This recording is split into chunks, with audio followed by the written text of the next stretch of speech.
وضع وزير الداخلية الأسبق صلاح الدين دحمون رهن الحبس المؤقت بتهم فساد.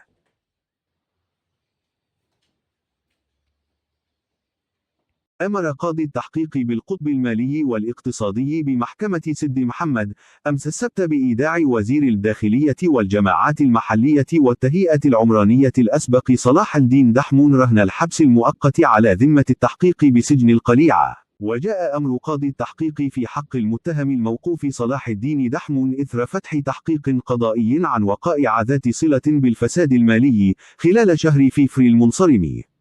أخضعت المتهم لجلسات سماع عدة مرات ليتم متابعته بتهم ذات طابع جزائي.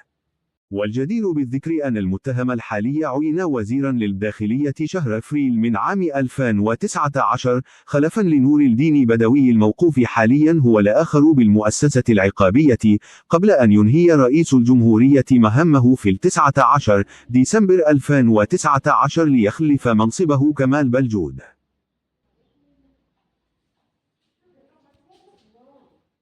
مع السيد عبد المجيد تبون: ما عليك أيها المسؤول إلا أن تستقيم وتعمل بإخلاص، لأنك مراقب من بعيد والقانون فوق الجميع. زمن الفساد قد ولى ولا مجال للفاسدين في الجزائر الجديدة. تابعونا على هذه القناة لتوفون بكل ما يجري في بلد الجزائر بلد الشهداء.